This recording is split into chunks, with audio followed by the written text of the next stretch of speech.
les cloches de saint Thomas d'Aquin. Hein.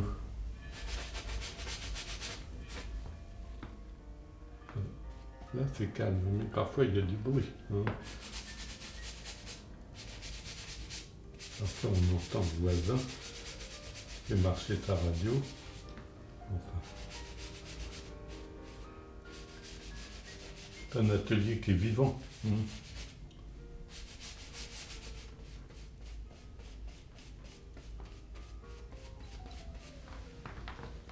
Vous découvrez Paris dans les années 50. Ah oui, un petit peu avant, 49, comme ça. Mais mes parents habitaient à Bougival. Enfin, mes parents, angevins. Enfin, mon père qui était angevin. Ils avaient loué une maison à Croissy exactement, mais je prenais l'autobus pour venir aux Beaux-Arts. Je prenais l'autobus à Bougival. L'autobus et parfois le vélo pour aller jusqu'à l'école des Beaux-Arts. Et puis depuis cette époque, avec des voyages et des séjours à l'étranger, mais j'ai toujours été parisien. Hein. Parisien et campagnard, naturellement. Mais le port d'attache, c'est tout de même Paris. Hein. La maison qu'avaient louée mes parents, tout à fait au bout du quai de l'Écluse de Croissy, c'était juste en face de l'île de Chatou, le pays des fauves. Alors, moi qui avais une passion pour la couleur, pour Gauguin, ben, je retrouvais les toiles de Vlaminck et de Derain à l'endroit où elles avaient été peintes. Là, hein. Vraiment, cette région-là a été marquée par le fauvisme. J'étais très impressionné quand je voyais passer des péniches.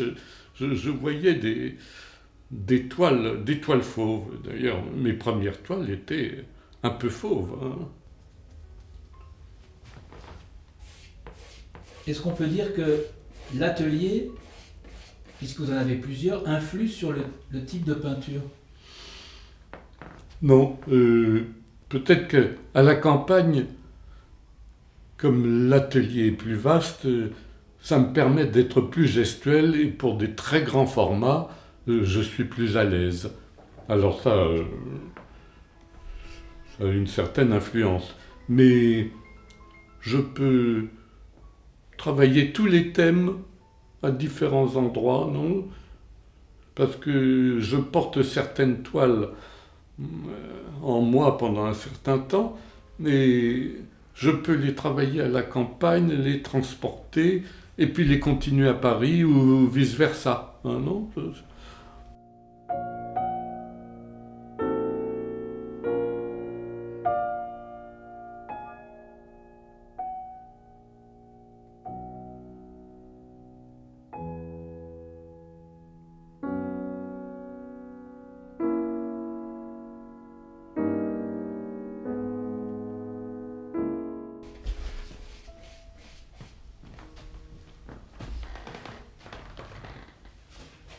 Dans votre peinture, la figure féminine est omniprésente. La figure, c'est essentiel. Alors, quand on a la chance de vivre avec une personne qui vous inspire constamment, comme c'est mon cas, alors je tourne autour d'elle, je tourne autour de Chantal, je suis un obsédé de mon modèle, qui est mon épouse. Et c'est une source d'inspiration permanente.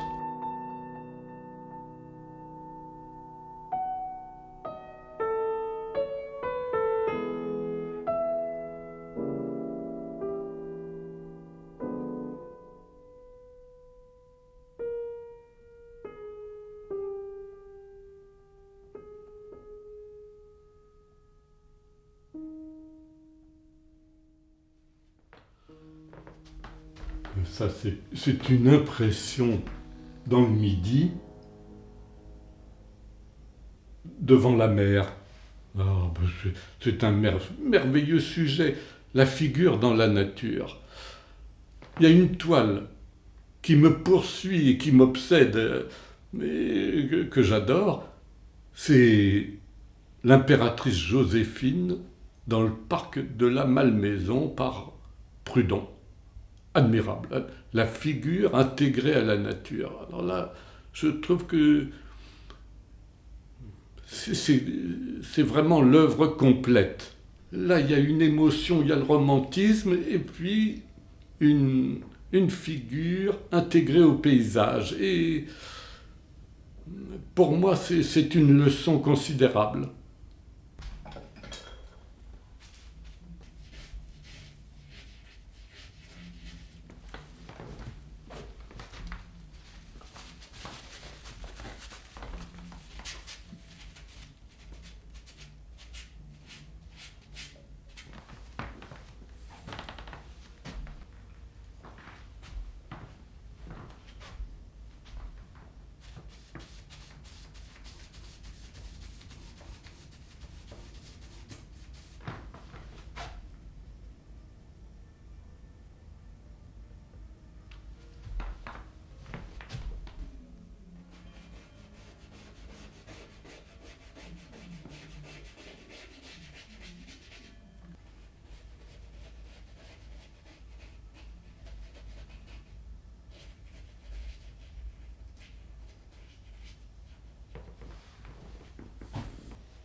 Delacroix a dit, le premier mérite d'un tableau, c'est que ce soit une fête pour l'œil. Alors il faut que ça soit chatoyant, il faut que ça attire, il faut qu'il y ait une vibration et qui fascine. Alors, cette robe colorée, ça m'a attiré dans la grande simplicité de l'harmonie de bleu et de blanc, la vibration de la jupe bayadère, là, ça m'a fasciné. Chantal Brasilier, cet intérieur, cette atmosphère, ce lieu parisien, vous l'avez créé ? Mais oui, en quelque sorte, nous avons trouvé cet appartement, nous avons eu la chance de le trouver, pas dans cet état naturellement, mais nous avons accumulé beaucoup de choses, des objets, des coups de cœur.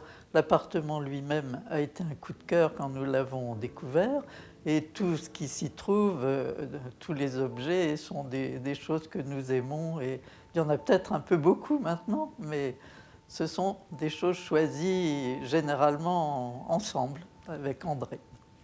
Cette musique, c'est votre choix ? C'est notre choix au pluriel, on peut dire. Nous avions des discothèques personnelles et on s'est aperçu qu'avant de se connaître, on avait acheté les mêmes disques. À cette époque-là, c'était des disques, des micro-sillons et des 33 tours, mais on avait une discothèque vraiment, beaucoup de choses en double.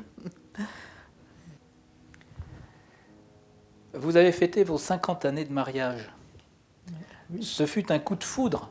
Mais peut-être pas le coup de foudre sur le moment, mais nous nous sommes rencontrés sous la loggia de la Villa Médicis, dans ce beau lieu, et puis au cours du séjour, nous prenions les petits déjeuners ensemble. J'étais très troublée, je renversais mon café sur la nappe, mais enfin ça s'est bien terminé, mais c'est resté très distant pendant cette période. Mais nous nous sommes retrouvés à Paris peu de temps après, et nous nous entendions très bien. Nous avons découvert que nous avions beaucoup de choses en commun, et nous étions mariés 3 mois après notre rencontre. Là, c'était rapide, mais je ne regrette rien. J'espère que lui aussi, que c'est la même chose pour lui. Mais je vais dire, comme Édith Piaf, rien de rien, je ne regrette rien. André parle de vous dès qu'on l'interroge à propos de son œuvre, et il décrit vos nombreuses qualités. Oh, Quelle est, à vos yeux, quelle est la principale qualité d'André ?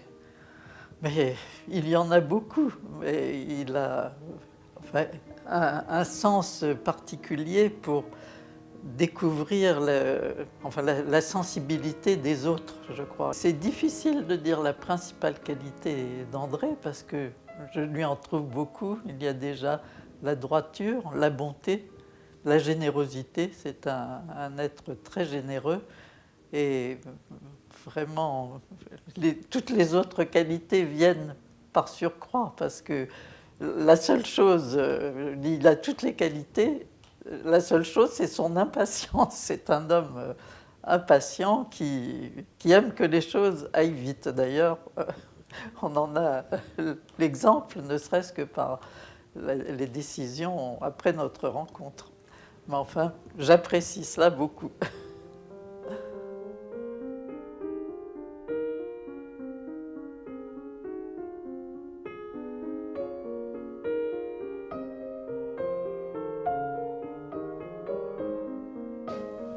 Parmi les grands thèmes que l'on découvre très vite dans l'œuvre d'André, le paysage, la musique, vous figurez. Alors, comment vivez-vous cette présence permanente de votre figure, symbolique, bien sûr, pas anecdotique? Comment vivez-vous cette présence dans l'œuvre d'André? Mais moi, je vois avec recul, je ne me vois pas dans l'œuvre d'André. Je vois une femme qui, certes, me ressemble, mais je ne me vois pas comme telle. C'est particulier, je le vois comme une peinture. Alors, naturellement, je suis consciente que ça part de moi, mais c'est une vision distanciée.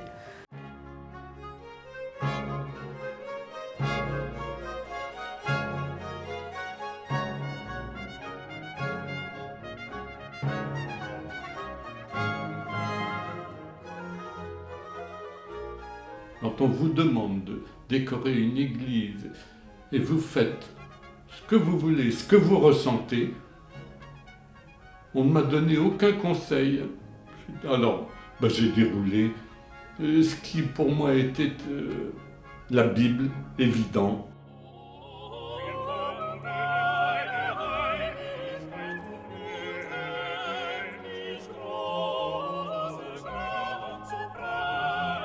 Je peignais avec des balais, avec de très larges brosses, avec des balais, je badigeonnais, je projetais. C'était très gestuel. Ça ne me déplaisait pas. C'est un privilège d'avoir dans sa vie la possibilité de s'exprimer dans un beau bâtiment, en plus un bâtiment sacré. C'est pas donné à tout le monde de faire ça parce que physiquement, c'est quand il faut monter. Ensuite, après les avoir peints à plat, ça a été marouflé au plafond. Il fallait monter sur les échafaudages et puis les reprendre, faire les raccords et tout, les bras en l'air, avec la peinture qui vous coule le long des bras. Alors, c'est un bain de peinture. Pour un obsédé de peinture, ça me convenait. Hein.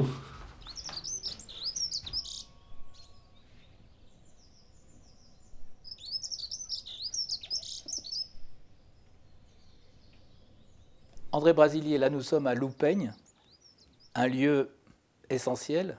Alors comment ça vous est arrivé, comment vous avez découvert Loupaigne? Et je séjournais chez ma belle-mère, la comtesse d'Autrive, qui habitait Brennes. Et naturellement, j'étais curieux de visiter l'environnement. Et un beau jour, je suis tombé en admiration devant cette demeure. Je me suis arrêté à la grille. J'ai demandé « Est-ce que ça n'est pas à louer ?» On m'a dit « Non, c'est à vendre ». 8 jours après, nous avions les clés. Nous étions jeunes mariés et Chantal a marché immédiatement avec le même enthousiasme pour remettre cette propriété parce qu'elle était à l'abandon. Elle appartenait à l'évêché de Reims et qui en faisait une maison de colonie de vacances. Elle était vide.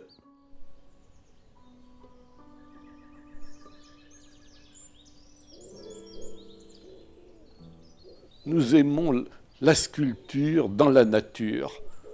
C'est un réconfort dans les promenades. Et je trouve que la sculpture est mise en valeur quand elle se mêle au parc, aux arbres. Ah, pour nous, c'est un bonheur. C'est un bonheur de contempler l'Eda, cette sculpture du 18e, 17e, 18e, qui a un charme fou.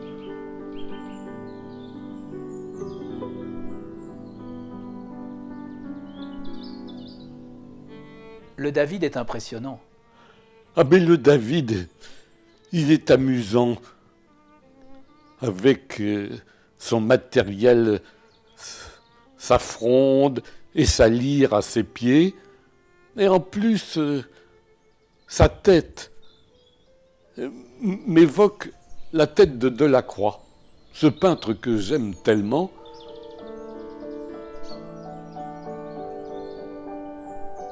C'est un bonheur de pouvoir se promener dans un parc animé.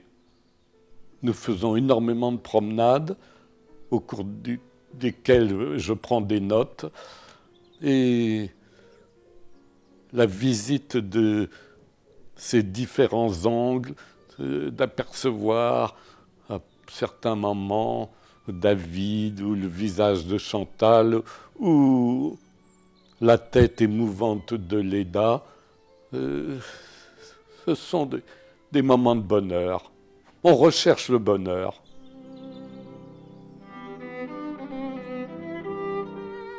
C'est amusant d'organiser l'ornement des jardins avec une fantaisie.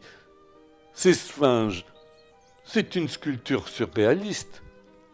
Des femmes au visage délicieux avec un corps de lion. La fantaisie des sculpteurs dans les parcs, c'est inouï.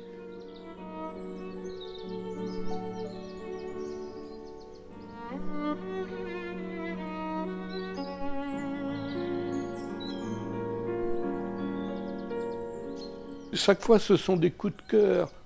Parfois, c'est à la foire, à la ferraille, à Chatou, on a parfois découvert un amour en marbre qui est à l'entrée sur un dauphin. C'est absolument délicieux. Et c'est une sculpture dans le marbre du XVIIe siècle. Alors naturellement un petit peu abîmée, mais il y a la magie des volumes, il y a ce talent. C'est aussi beau que certains enfants que l'on voit à Versailles. Naturellement, c'est un peu abîmé, mais ça nous procure un bonheur permanent.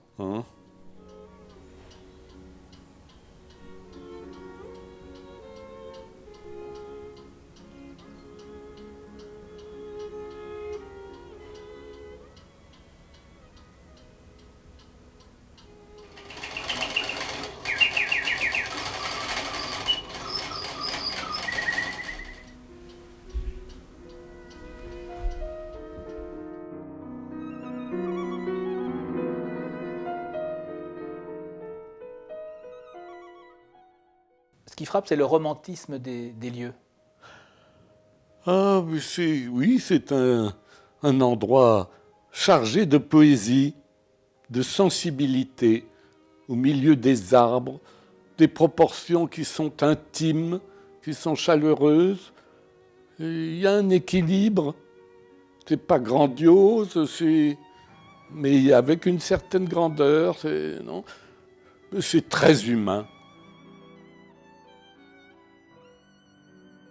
C'est une maison Louis XIII, mais avant la propriété actuelle, il y avait un bâtiment peut-être du Moyen-Âge. On a retrouvé des traces à d'autres niveaux. À l'origine, peut-être même qu'il y avait une villa romaine, puisque j'ai trouvé dans le mur d'enceinte un buste romain, vestige. Il ne faut pas oublier que nous sommes entre Lutèce et Reims, et tout près des voies romaines.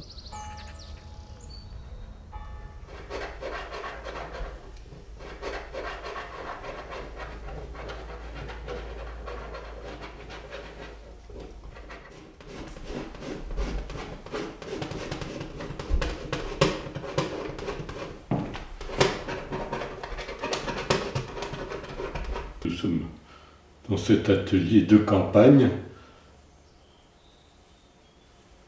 C'est agréable d'être en contact direct avec la nature, parce que je sors dans le jardin, dans le parc, dans les étangs.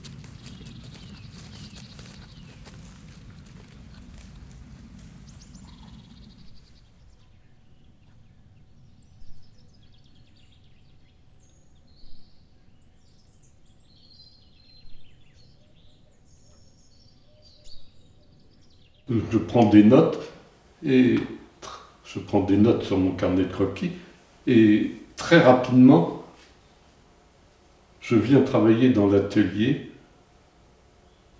avec des notes où j'ai fixé une composition. Dans une œuvre, il faut toujours qu'il y ait une composition très affirmée. La composition, c'est quelque chose de capital. Quand la composition est bien organisée, la peinture vient toute seule, même si elle est maladroite.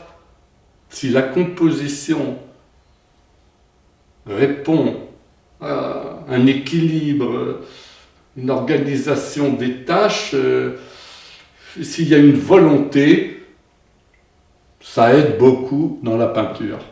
Nous avons un cheval qui est adorable et qui est une source d'inspiration. Et le thème du cheval est un thème qui revient depuis longtemps parce que j'ai beaucoup vécu à la campagne, je suis pratiquement né à la campagne, je suis né à Saumur.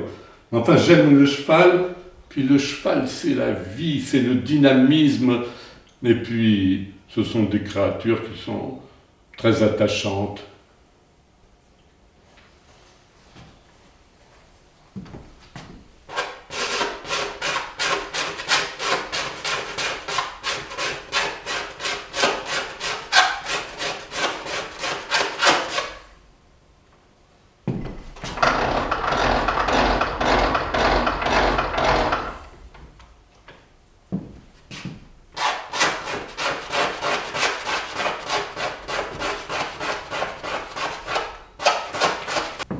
Vous utilisez des outils variés, pas seulement le pinceau. Ah oui, tous les moyens sont bons, vous avez. La nature est très variée, alors il faut une variété dans l'expression, si on veut s'approcher de la nature. Alors, le couteau, la brosse, la lame de rasoir, enfin tout est bon. Hein. Ce qui compte, c'est le résultat. Il faut que la peinture vive. C'est ça là. Il faut surtout que ça ne soit pas mort, il faut que ça soit vivant.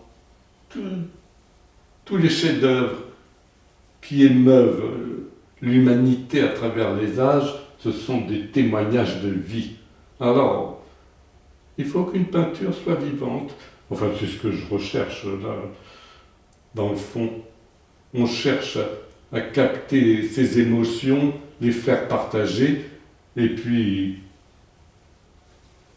qu'elles vous survivent. Hein. C'est un combat, un combat pour la vie contre la mort. Hein. On connaît vos convictions, vous êtes croyant, vous, Absolument. Oh, vous nous l'avez dit. Et donc, est-ce qu'on ne pourrait pas dire que c'est une forme de peinture religieuse au sens où vous célébrez la beauté, l'harmonie avec la nature? Dans ce sens-là? Ah oui, mais vous savez, dans la peinture, il y a quelque chose de sacré. C'est sacré. Hein. D'ailleurs, les artistes étaient considérés comme, dans certaines religions, comme en opposition au créateur. C'était presque une profanation que de traduire la nature. Là, dans le mot créateur, il y a une emprise un peu de la divinité. Il y a quelque chose de sacré dans le mot création. Alors, l'art est sacré.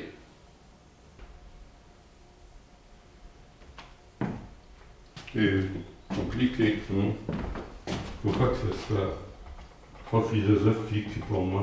Hein.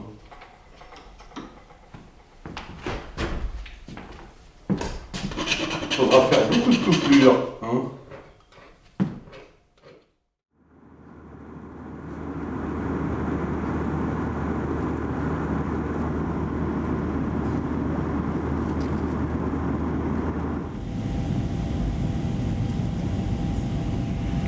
PNC, préparez-vous pour l'atterrissage.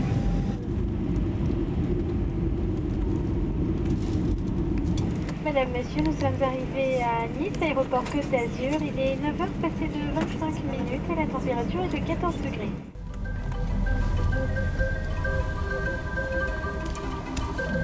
Bonjour et bienvenue. Nous retrouvons le compositeur Philippe Purel qui nous accompagne. Mais la vie est précieuse, faut pas perdre une minute. Puis il y a des tas de choses intéressantes.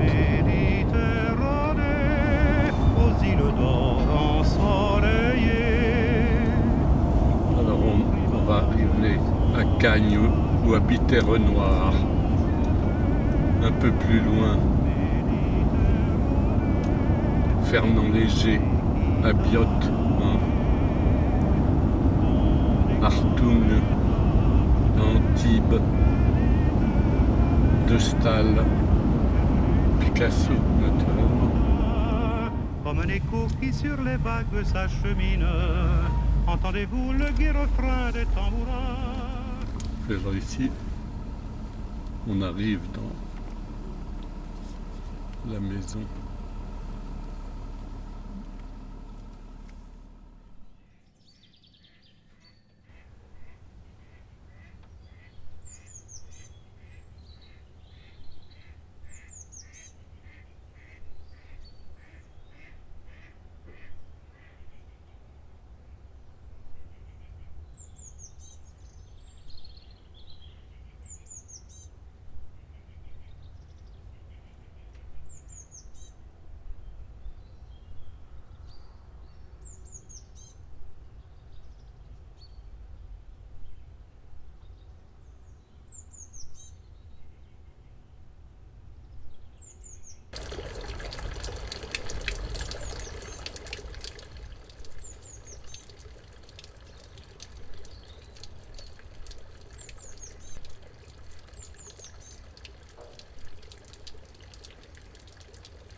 Sans le savoir, on est venu acquérir une maison à 2 pas de là où Dufy a travaillé dans les années 25.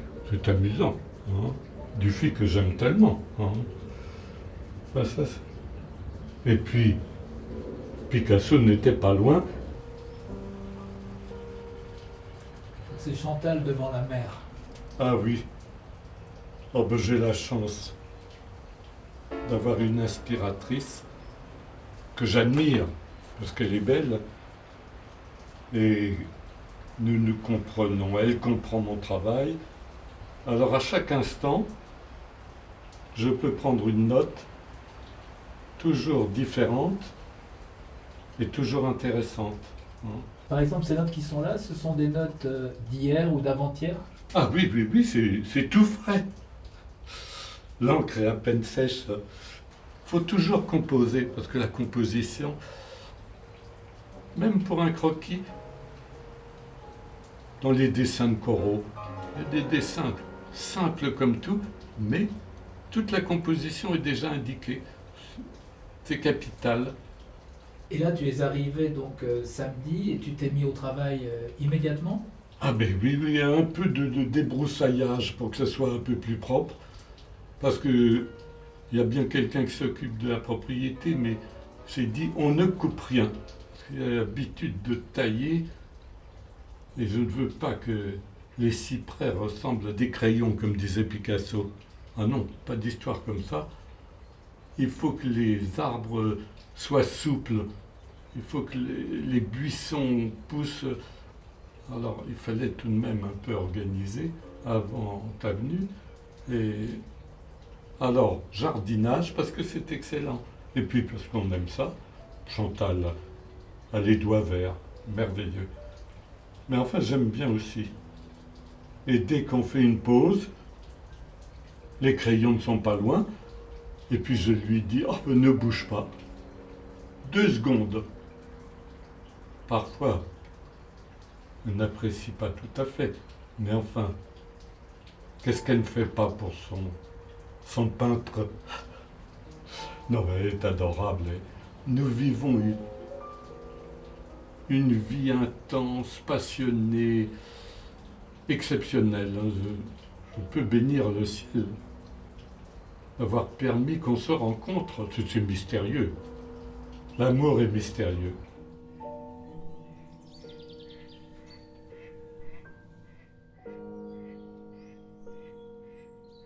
André, nous voici à Golfe-Juan, un univers complètement différent de la campagne de Loupaigne, la mer. Ah, oui. Comment vous avez rencontré cet endroit? Ah, mais on a fait d'abord une première escale dans Vallauris. Alors une maison qui avait beaucoup de charme, une maison du 19e, mais nous n'étions pas devant la mer. Et quand on vient de Paris, on a l'obsession de la mer. Alors j'avais dit à l'agent immobilier, écoutez, on remet cette maison en état, un petit hôtel particulier, en attendant de trouver quelque chose, mais j'aimerais voir la mer. Et puis un beau jour, il nous a découvert cette maison, qui était beaucoup plus petite, mais où il y avait ce dégagement extraordinaire. Et quand nous l'avons vu, on s'est dit, ben, on change et on vient habiter ici. Cette région Golfe-Juan, vous l'avez découverte en allant en Italie? Ah oui, mon premier contact, moi qui suis angevin et parisien, ben, je ne connaissais pas le Midi. J'avais vécu dans les brumes du Nord, comme disait mon père, sur la côte belge, dans ma petite enfance. Mais le prix de Rome, dont le concours de Rome s'est passé à Paris, ben le prix de Rome m'a envoyé en Italie. Et pour me rendre à Rome, ben j'ai fait escale dans le Midi. Ça a été mon premier contact avec Marseille, ensuite Antibes et Nice. J'en ai profité puisque c'était presque un pèlerinage de gagner Rome. Du temps de Louis XIV, les prix de Rome partaient parfois en bateau et se retrouvaient alors arrêtés en cours de route et se retrouvaient parfois en esclavage en Afrique du Nord ou dans des lieux épouvantables. Alors mon voyage s'est bien passé, c'est une autre époque, mais j'ai fait des escales de bonheur. Ça a été le premier contact avec le Midi de la France.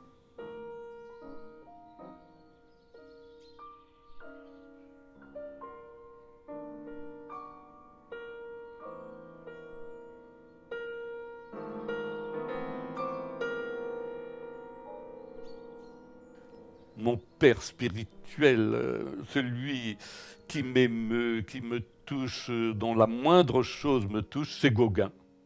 Gauguin qui a joué un rôle capital dans mon évolution. Je l'ai découvert en noir et blanc. Et il m'a fasciné.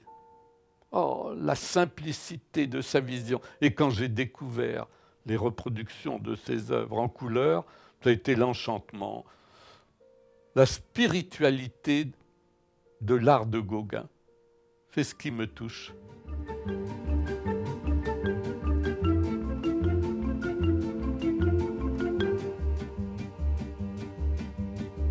quand on partait de bon matin, quand on partait sur les chemins à bicyclette. Nous étions quelques bons copains. Il n'y a pas de recette pour une vie de couple. Hein. Si on devait dire comment, mais ça c'est... C'est mystérieux. Oui. C'est une question de sensibilité. Ouais, Il faut que les sensibilités soient voisines. Oui. Heureusement, on s'entend bien, on a des goûts communs. Devant Paulette, faut dire qu'elle y mettait du cœur, c'était la fille du facteur.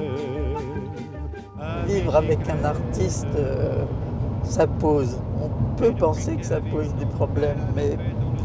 Oh, c'est effrayant. C'est effrayant. Tout dépend de l'artiste avec lequel on vit. Ah ben tout dépend de l'artiste. Oui, tout est là. Mais quand on aime ce que fait cet artiste, et puis alors, celui que je connais le mieux est à part. Mais les artistes sont des gens impossibles. Non. Parce qu'ils sont égocentristes, là, axés sur leur travail, sur leur passion professionnelle. Là, l'art est obsédant. Oui, alors, certainement. Obsédant, dévorant. Même. S'inscrire, pour une épouse, s'inscrire dans cette union du peintre et de sa passion, oui. C'est presque un couple à trois. Hein. Oui, mais quand le peintre fait partager, c'est très différent. Si tu étais enfermé complètement dans ton art, certainement que là, j'en souffrirais beaucoup plus. Mais tu es complètement associé à ma carrière, à mon inspiration. C'est indissociable. Ça change tout pour moi. Parce qu'autrement, et depuis, ça pourrait être insupportable.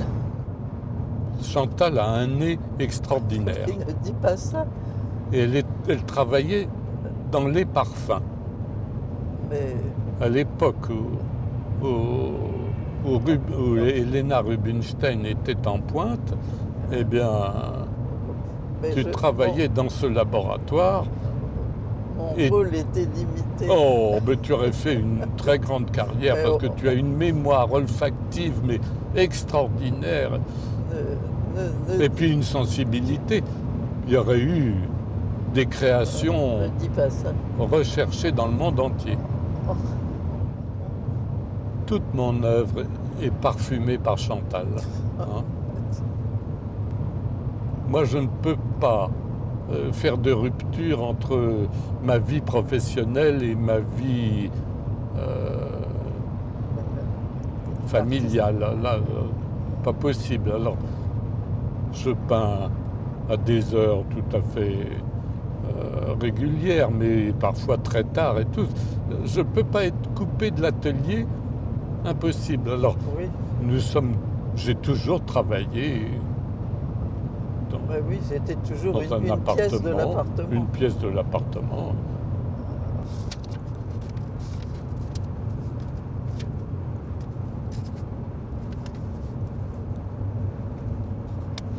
On est toujours ensemble. Oui. Oh. Oui.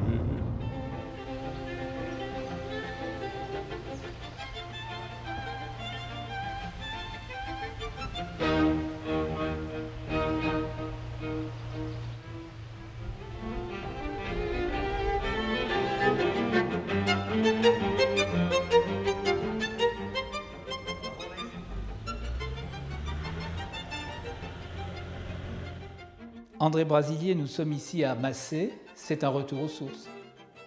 Absolument. Ici, en Anjou,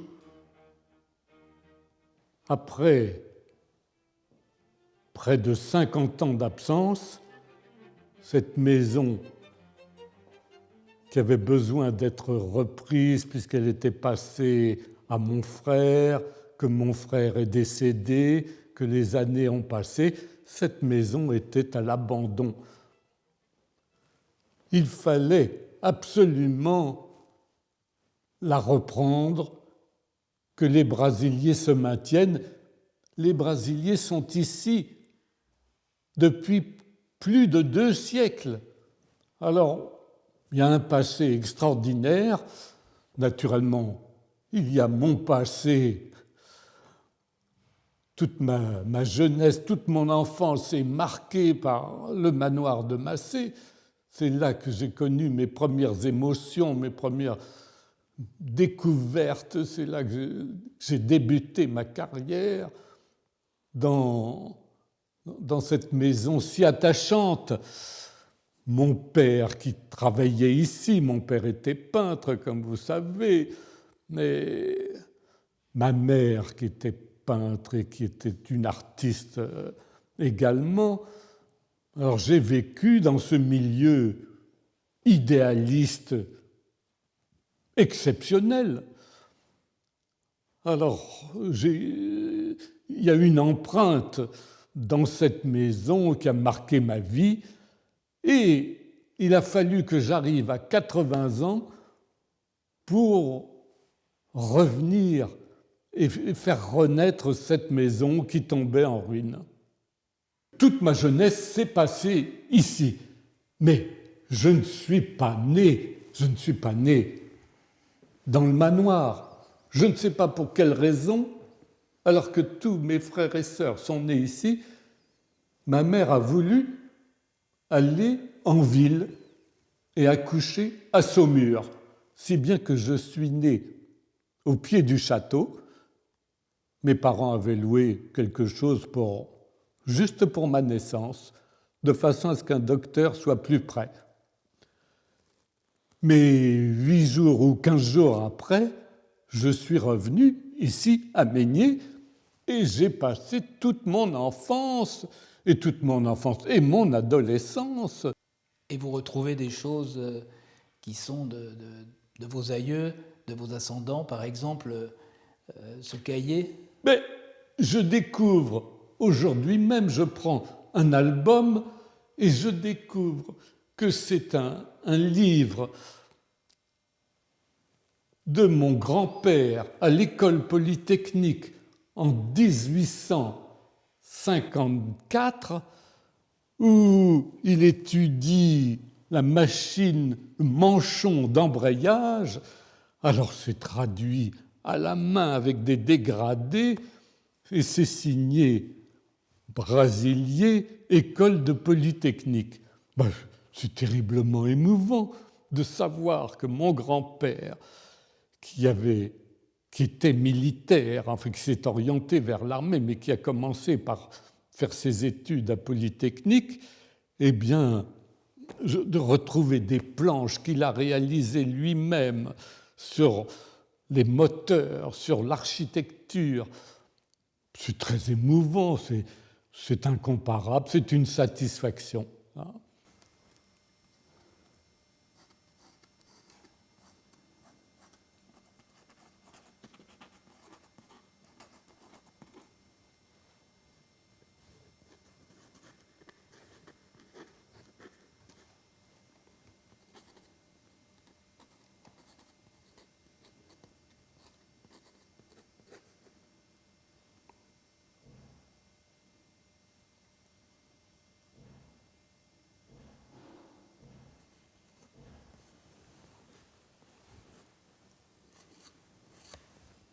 Vous voici dans votre nouvel atelier de Massé. Absolument.